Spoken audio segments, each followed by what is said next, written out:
ಶ್ರೀನಿವಾಸಪುರದ MG ರಸ್ತೆಯಲ್ಲಿ ಸಂಭವಿಸಬಹುದಾದ ಭೀಕರ ಅಪಘಾತವೊಂದು ತಪ್ಪಿದೆ. ಆದರೂ ಪೊಲೀಸ್ ವಾಹನ ವಿದ್ಯುತ್ ಕಂಬಕ್ಕೆ ಡಿಕ್ಕಿ ಹೊಡೆದ ಪರಿಣಾಮ ಬೃಹತ್ ಗಾತ್ರದ ಬೀದಿ ದೀಪ ನೆಲಕುರುಳಿದ ಘಟನೆ ಸಂಭವಿಸಿದೆ.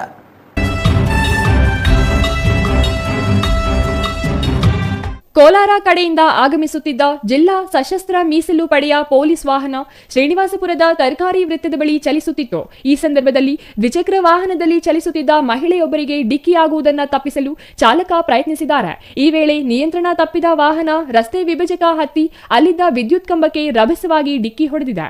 ಘಟನೆಯಲ್ಲಿ ಯಾವುದೇ ಪ್ರಾಣಹಾನಿ ಸಂಭವಿಸಿಲ್ಲ.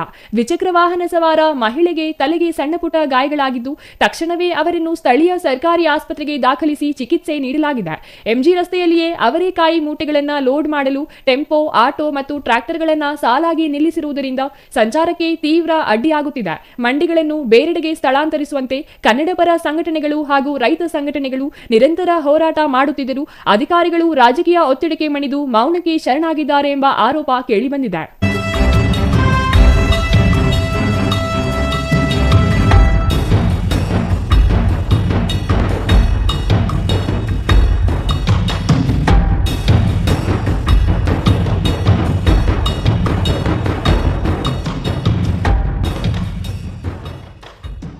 ಇಕ್ಕಟ್ಟಾದ ರಸ್ತೆಯಲ್ಲಿ ವಾಹನ ಸವಾರರು ಮತ್ತು ಪಾದಚಾರಿಗಳು ಜೀವ ಕೈಯಲ್ಲಿ ಹಿಡಿದು ಓಡಾಡುವಂತಾಗಿದೆ. ಸುಗಮ ಸಂಚಾರ ಎಂಬುದು ಇಲ್ಲಿ ಮರೀಚಿಕೆಯಾಗಿದೆ ಎಂದು ಸ್ಥಳೀಯರು ಆಕ್ರೋಶ ವ್ಯಕ್ತಪಡಿಸಿದ್ದಾರೆ. ಸ್ಥಳೀಯ ಅಧಿಕಾರಿಗಳು ಕೂಡಲೇ ಎಚ್ಚೆತ್ತುಕೊಂಡು ಈ ಸಂಚಾರ ಸಮಸ್ಯೆಗೆ ಶಾಶ್ವತ ಪರಿಹಾರ ಕಂಡುಕೊಳ್ಳಬೇಕೆಂದು ಸಾರ್ವಜನಿಕರು ಒತ್ತಾಯಿಸಿದ್ದಾರೆ. Chandrashekhar, CTV news, Srinivaspur.